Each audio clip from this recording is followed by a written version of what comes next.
Oh no! Oh look, my phone. Hello. Hello, We're everybody. just doing some technical jiggery pokey here. Yeah, as always. There you go. We're in. Afternoon all. How you doing? How are we doing today? We've just established that the steam just rises up from our coffees and makes it look fancier than it is. Look at that. Look at us with our smoke machines. Need some mood lighting next. Bit of atmospheric music. No. How is everyone? Yeah. How are you? How am I? I'm good. I'm a bit cold. Yeah. Let's Happens. talk about the weather. Oh, because we're very British. I know. -4, folks, this morning. I was not happy about that. So lately, my response to people talking about the weather is, yes, it happens every year. Every year. Yeah. Weather. We're always shocked, aren't we, when it turns to winter I know. and then it becomes British conversation for like a month. I know. Why is it such a I shock? don't know. It happens every year. We have weather all the time, I know. every day. I know. It's funny, isn't it? We're crazy people. But yeah, but you know, what was, did I send? Was it you I sent something to the other day about some guy acting out British conversations around New Year and Christmas? No. Oh, didn't I? It's Oh no, really you need good. to share that with me. Yeah, I might. You're ringing. Your Oh phone's gosh. ringing. Okay. It's a Hampton number. Oh, what happened there? Dunno. Did I stop going live? I have no I don't idea. know. Somebody tried to call me, but they can go away. I'm gonna maybe post that if I can find it. It was good. Yeah, do it. Anyway, Do it. it's kind of similar to the weather conversation thing. Yeah. Yeah. I sent one to you of a guy acting out every conversation after Christmas. No, this was it. This is what Was I'm that talking the about. one? You sent it to me. Okay, yeah. I sent it to you. You sent it to me. I And sent I it to you. forwarded it to loads of people, and I just assumed in that I forwarded it to you, but it came from you. Came from me. Yeah, okay. Right, is that coffee in there? I think you might need a little... I just pop a you shot need in there too. I don't drink, but I might need it today. Yeah, one of those days. I just had a massage and Reiki, so yeah, I'm going to use that as an excuse for not being fully cognitive. Fully present. Yeah. So, are we back in the room? Oh, maybe. Okay. Parenting. Yeah. This is what parenting's like, right? Yeah, you just don't have a brain anymore. Your brain going from one thing to the next. God. I was saying to my friend yesterday, over coffee, full calf. You have other friends? I know, how rude. And I was saying that it's probably taken me 4 to 5 years to properly settle into parenting. Like, I look back at when we first adopted our eldest, and I'm like, that was, you know, I didn't have a clue. And I genuinely think it's taken me about 4 or 5 years. I think only now, possibly in the last 6 months, am I starting settling into it and starting to understand. Because how old are your children now? 3 and 6. 3 and 6. And I just think I'm only just about getting it. I think that's normal. I mean, it is the most, you can't explain it, you know, and it's funny because James and I sometimes, my husband, like, we sort of giggle when, it sounds bad, but when somebody says they're pregnant, we go, oh, Good luck. oh. Now you're going to know what it's really like. And you just sort of part of you goes, because you can't believe what the shock to the system is, I think, when your life changes overnight. It's like inviting in a grumpy, incontinent stranger into your house, and you have to just cater to their every whim, and they can't talk to you. And yeah, I think because I'm a words person, I really struggled. How do you feel about babies? They give me the ick a bit. Oh, the truth is coming out now. The ick. Okay. Not what I expected you to say. They just poo and scream and demand all your time and don't let you sleep. Yeah. I was not good with the baby stage. I love babies, other people's babies, especially when they start smiling and just, they're adorable. I think when they start giving you feedback, it's a bit different. Yes. Oh God, the tiny baby stage is thankless. Yeah. And as a woman who birthed those babies, and the expectation to feed them was it was a lot of pressure. I couldn't cope with breastfeeding, and in my community of mums, that was not the done thing. It's not frowned upon. Oh God, yeah. Oh, judgy. Yeah, there's a lot of judgment, and actually, it was that moment when I realised I'm struggling to do this, and I can't do what is expected of me. When I started to become someone who looked at things differently, and the expectation is one thing, but what about somebody's mental health? Nobody tells Better to you. have a happy mum. Well, yeah, and I really struggle with it because you need all the hormones to be flowing. I understand that now. You need oxytocin and all the other, happy hormones to be flowing in order to feed a baby naturally. They weren't. They're not flowing. No, they were not flowing, so I was not I don't think see that. hats off to anyone that grows and births a baby, because I started from a place of rest. And even that broke me. And I just think it's a rough deal, isn't it? You have to grow it, you then have to birth it, and then you have to start from a place of exhaustion. Yes. Oof. A complete utter exhaustion. Your body does things you'd rather it didn't do for a good, little while. And you're exhausted before you have the baby, because growing a baby, there's like the watermelon stage where you're like, I just want this out now. I've had enough. I know what's coming. It's just got to come out, because I can't sleep, I can't move, I can't tie my shoelaces. I couldn't bend to feed my cat. that's how big you get. I'm like, Poor I don't know, starved. sort of like sideways bend to pick the bowl up. I couldn't do it. Yeah. And then you've got a baby after that. Which, as you say, it's not all, whatever the phrase is about, I don't know. It's not all roses, is it? Something about something. It's not lovely. No, it's not. And well, here's the thing. What do you think? I'd love to know what people's experiences have been. I really struggled with that early stage, because you go from being somebody who's got an independent identity, who's got, maybe you're working, you've got friends you socialise with, you're just out living your life, very selfish life, I suppose, to having this small Thing. child Demands everything. that demands it. So your life literally overnight gets really small, and it's hard. I wasn't prepared for it, and they sent us on flipping training courses for the adoption process, and I still wasn't prepared. No, I don't think anybody can. No, and I think that the one thing they didn't talk enough about, from my perspective, was post-adoption depression. Yes. So they talk about postnatal depression, and then I think people make the assumption that it's just a hormonal thing. Believe me, it exists as an adopted parent, and I really struggle with both of them. But in particular, my youngest, because we had her from a baby, whereas our first one we had from one, and she came to us sleep trained. Yeah. And so there are pros and cons either way, because later on we're having more issues with my eldest because of early life trauma, whereas my youngest had significantly less because we had her from birth. But I just wasn't prepared. And Alex was off on adoption leave, and he did most of the sleepless nights. Yeah. But even still, I was not prepared at all. And I think, and another thing, and I don't know, I've talked to various birth parents about this and whether they're happy to talk about it or not, so I don't feel that you have to, but the love took me a long time. It wasn't instant. Yes, I think that is not spoken about enough, because I would say the same.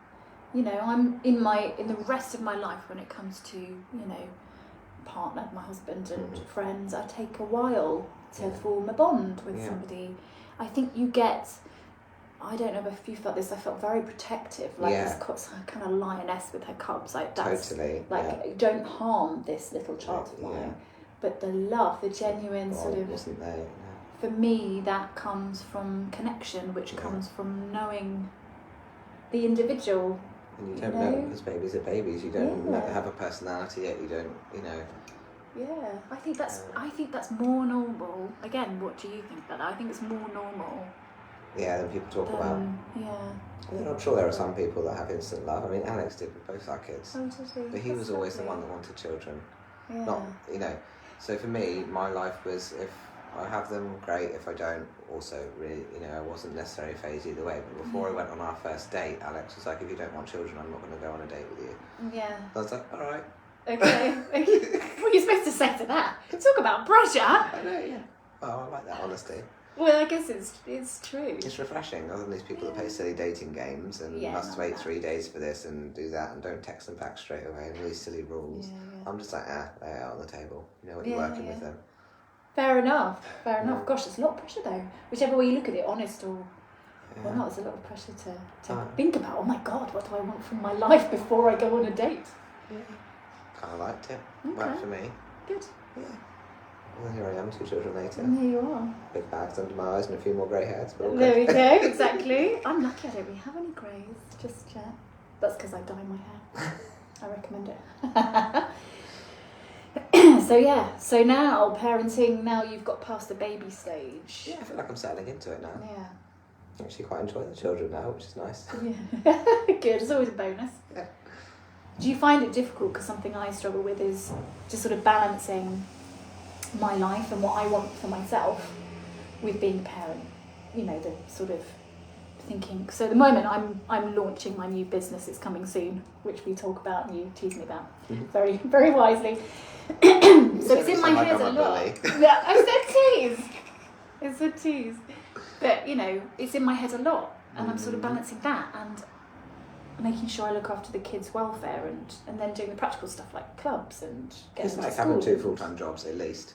I think it's the identity thing I struggle with. I've always struggled with sort of all the parts of myself coming together to be me. And I find that the me outside of kids is very different from the me with kids. And I don't know, do you find any of that? Do you struggle with any of that? Or is that just me? Well, part of our adoption process was me completely reshaping my life anyway. Because I then stepped out of permanent employment. I started my own business. And I was very lost at the times when we didn't have childcare and I was the full-time parent. But now one of them's at school, one of them's in full-time childcare. I'm finding myself again within what I'm doing here at the Wellbeing Centre and just generally my ambitions, because I've got more time available to do that. Now, don't get me wrong, that time flies by. You might think, great, I've got 5 days a week between school hours to do work, but I mean, by the time you've dealt with this appointment or done that or been here or had a coffee with Katie, you know, then my time actually disappears really quick, so I don't get loads of time to work on my business. And I think that's the thing that I struggle with, is time to fully be myself and fully try and achieve what I want. But I'm getting better at it. Yeah. How do you make it happen then? It sounds like you have to sort of crowbar it in. Yeah. It sounds silly, but a lot of people tend to know about me. It's kind of a running joke that I have a hot bath every morning without fail. But what you'll find is when I'm in the bath, I'm doing work. Oh, okay. I just crowbar it in. Yeah. And I'm alright with that. And I feel like every time I do that, because it sounds like I make work my identity, but from some perspectives it is, because I'm doing something that I'm so passionate and love. It's not a job. Yes. If let's face it, if I was doing this for money, I'd get a job. Yes. Yeah. It doesn't really make any. But I find that the more that I can just be really pragmatic about where I fit it in, the more I stay in connection with myself and my purpose. Okay. Even if that means stealing from my bath time. But if it's something you're passionate about, then it doesn't... It's not a chore. Yeah, I was going to say that. I think since having kids, I have moved into a job that I would consider more of a passion project and a vocation than before. I think once you have something that is taking your time away, you know, kids, as much as we all love our kids, you do end up doing things you don't want to do, like, I don't know, standing at in a cold football pitch, or you know, going to parents' evenings, or I mean, that sounds. It's just time, but there's just stuff. Just be real, you know, my time is not my own. Yes. So when it is my own, I'm a bit fussier about what I do with it. Does that make sense? Yeah. And I believe you, like we struggle with childcare as well. Yes. Well. So having time together with our significant others, without the children, is also tricky. Oh, it's nigh on impossible. I mean, my husband turned 40. It was 2019, and I had to plan with military precision. We went away for a weekend. We got friends to move into our house. So that we could go away for the weekend, because they were little. So my daughter would have been about 6 and my son was a baby, maybe 18 months. Would he have been something like that? You know, we didn't have anyone. There was no one that they would settle with, and that's what you sort of... Yeah, that's the thing, is I've got lots of offers for babysitting, but actually the kids have to be super comfortable, particularly with our children, because of their attachment issues and early trauma. But yeah, so we don't really either, and the time that we get a year is when, at the moment, Alex's parents are over here. So we got to have Sunday to ourselves. Which is nice.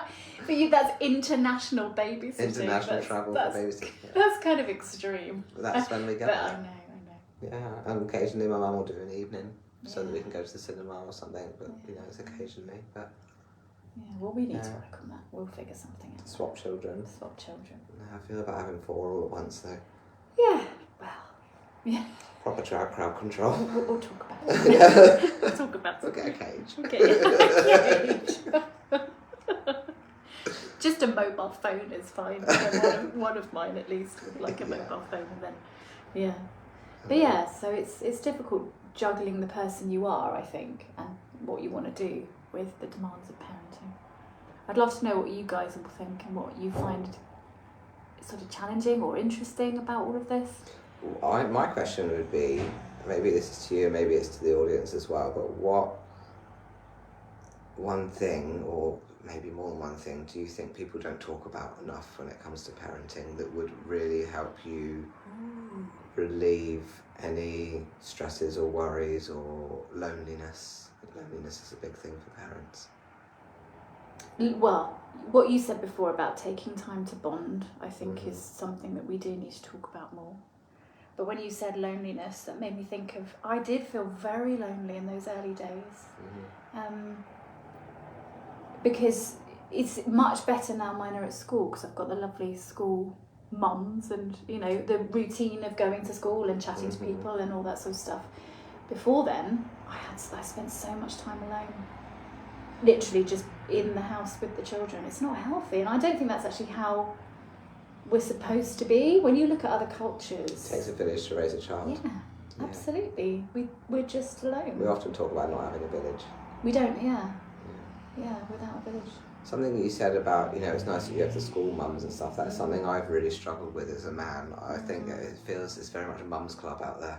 Yeah. And it's really hard, and particularly as a gay man, I find also there are very few dad's clubs, but they're very masculine, kind of very straight male orientated, and I don't necessarily feel comfortable. And I'm sure that I would be welcomed. I don't feel comfortable. Okay. I don't think I'd have anything. I feel I wouldn't be able to have conversations or engage in footy talk or whatever. It's just my perception. But I found it really hard to find a community of people. So, you know, I remember once going to like a sing-along club at I don't know, it was a church venue or something like that. And I accidentally made awkward eye contact with a mum that was breastfeeding, and then I got the ridiculous amount of glares across the room, and I felt horrendous. And obviously, I'm not interested in breasts, but I just felt so judged. Judgment again. And I never went back. And then I really found it difficult to find anything where I could go and feel comfortable. Can I challenge you on that? Yeah. Were you definitely being judged, or was that your perception? No, that's my perception for sure. I definitely got some looks, but what those looks were, I have no idea. They might have just been feeling sorry for me. Or a single dad in there, you know, whatever. Not I'm a single dad, but you know what I mean. Yeah. I don't know, I felt really uncomfortable. I did find a little dance group that we went to for a while until my daughter got sick of it, and that was nice and welcoming, and I did make a little community there, but I have personally struggled. I know that my husband found the same when he did the second round, but also it was COVID, so that made a lot of difference. Oh, that's tough. Yeah. Hats off to any parents who had to do all that during COVID. That's tough. Yeah, so Amelia literally arrived in the middle of COVID. Wow. That's intense. Yeah, it was tricky. So we've never, either of us, found that kind of solid community. So what would help, do you think? What's the answer, or what's part of the answer? What do you think you need? I don't know. It's that concept of a village. I think that's what we tend to focus on, that we're missing as a village. Whatever that looks like. We know that if we were in Greece, for example, taking aside the reasons that we can't live there, we would have a community, we would have a village. Okay. Because it's very child focused, our in-laws are very engaged. Our in-laws? My in-laws. Yeah. Alex, you know, and we would have support and babysitters and, you know, all of that stuff. You know, when we go over there, people are kind of arguing over who's going to have the kids over there. Oh, really? Yeah. Okay. Whereas here, you know, they feel like we're begging and pleading for a favour, you know? Yeah, it's hard, and then you feel guilty, and then you start to judge what you do with your time. Like, yeah, and then I'm like, oh, we've used our quota of babysitting this year. That's a really sad feeling, but I know what you mean. You just, so you kind of make peace with sort of sad piece with that idea that that's all you've got, Yeah. that's that. So maybe do you need to identify what the village actually means to you? So you've said babysitters on tap. Yeah. Connection of some kind, is that what you want, like someone to talk to about parenting? I think someone to have honest conversations with about parenting, because I think there's so much fear or shame or sadness or loneliness in parenting. And I'm at the point now where I'm better with not feeling that stuff, because like I say, I've really settled into it. But for those first 4 years, I didn't have a clue what I was doing. I felt very lonely. I felt like I was getting it wrong all the time. I felt I couldn't talk to anybody about getting it wrong all the time.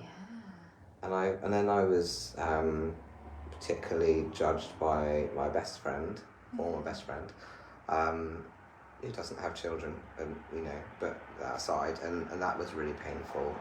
And it was just over silly stuff that was, any other parent would be like, that's not a thing.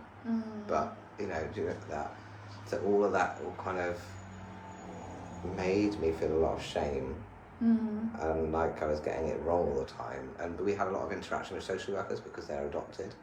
I did have honest conversations with social workers who reassured us.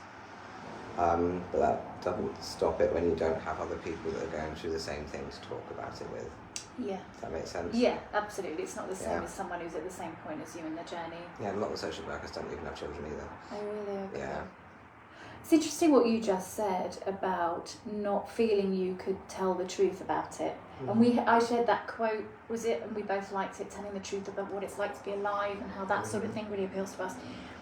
I think that's a really interesting way of looking at it, because I think, for me at least, becoming a parent was a transition from all the shoulds in my life, like I should be this, I should be that, to who I am and who I want to be. And I think at the stage in your life it typically happens, you've come through, you've come through quite a young time in your life where you're doing things you feel you should do, getting work that you feel you should, holding a job down you feel you should. And so I think the reality is that, for me at least with parenting, it teaches you that there is no rule book to there's no shoulds, there's no and you're just winging it. And no two children are the same. No, absolutely. So it's kind of a letting go, I think, of the shouldness. You shouldn't should on yourself. You shouldn't should on yourself, yeah. I don't know, I'm probably not explaining it properly, but I think it's that feeling of what you need is someone else going, oh God, you're finding it hard as well, so am I. Admitting the truth of what it's like. Rather than pretending everything's hunky-dory. Yeah, I think we do a lot of that when we're younger. And as we get older and life happens, which is messy, we go, oh, okay. And what we need at that point is someone going, yeah, me too. Or I'm just a bit ahead of you and I've done that and it will be okay. I remember particularly struggling, and I actually ended up isolating myself from people quite early on when I adopted, we adopted our eldest. Just through friendships, I was kind of paired with another, she was a young mum, is a young mum, not was, and a single, but the most fantastic mother, super, forest schooly, creative, amazingly engaged with their child. And I just felt so much shame because she was just doing it so naturally and so well. And I'd be like, I've just sat my daughter in front of the TV for the whole day while I couldn't move on the sofa from feeling so done in and drained. Oh, yeah, And then so I then started to think, oh, well, all these wonderful people out there doing these amazing things with their kids, and I don't have the ability, capacity, anything to feel like I can do that stuff, and then I think I retreated a lot as well, which made everything worse. And yet your experience is so normal. What you've just said, I did the same. I remember my little girl watching a lot of Peppa Pig, and she actually picked up words from Peppa Pig. I didn't really like it particularly, but it was... It means to get you through the day, wasn't it? If it kept her in one place and sort of engaged, so I could just do whatever for a bit, why not? I think we beat ourselves up too much about these sorts of things. But if you don't have the frame of reference, if all you have is somebody doing it perfectly... As a non-parent before parenting, I was like, I'm not going to let my kids watch TV. We're going to feed them all this healthy homemade food. No turkey blah, blah, twizzlers blah. here. Yeah. In reality, they don't last very long. Yeah, well, it's hard. Oh my God. It's hard because nobody prepares you. impossible. It's so exhausting. You're Yeah. exhausted and you're mourning a part of yourself that's on hold. You think it's gone, but it's kind of on hold and it comes back. I think it comes back. Or it's sort of reborn. You're mourning that old life and you're grieving and in this amazing experience, because there are wonderful, amazing moments, I think. And trying to keep your head above sand and trying to, maybe earn money or look after. When I was trying to start a business all at the same time, and I was really struggling with my health, and the whole combination was messy. There we go. So do you think you can look back and be a bit kind on yourself? I look in back now and hindsight? realise it was all totally normal. Yeah. But at the time, No, dark and scary and lonely. it is dark and scary and lonely. And Yeah. then even worse, then I started, I guess by default, because it must be ingrained in me through my early life conditioning, but then I would notice behaviours of my parents in my behaviour. And then like, oh my God. Yeah, you're turning into your parents. Yeah. We do. We Yeah. do in some ways. Yeah. I think we do in some ways. Yeah. I see things as Yeah. well, and that's hard when it's something that you didn't Yeah. particularly like, or Yeah, so it's been interesting. But like I say, I feel like I'm settling into it now and I'm all good. And actually, I think my perception of parenting prior to not having children is 100% different to now I have them. different as in better, more. What is it? What words would More you use? lenient. More lenient. Yeah. I don't think intentionally, but I absolutely recall judging parents when I wasn't a parent, thinking I wouldn't do it like that, particularly as we were going through the adoption process, Yeah. and thinking, what will my parenting be like? Yeah. And then in reality, I was like, oh, it's not like that at all. Exactly. But then dropping the judgment is empathy, isn't it? We talked about that in the Yeah. last one, thinking, which is basically empathy. The moment you empathise, so you've got to understand something to empathise, then you stop judging because you go, oh, I get it. I think I'm particularly now conscious of neurodiverse children because my eldest is neurodiverse. So that has opened my eyes massively, not just to children, but to people. Yes, And absolutely. recognising those traits in adults as well. And just because you think about something a certain way doesn't mean everyone else is going to Yeah, think or behave in the same way. yeah, it's a hard lesson. Yeah. Yes. Yeah, we could probably chit-chat about parenting all day.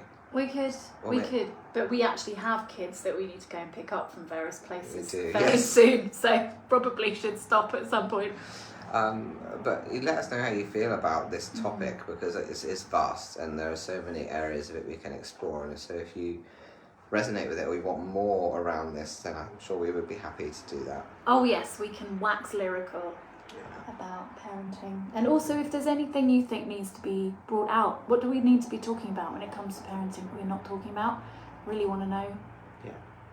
There you go. Well, happy coffee, everyone.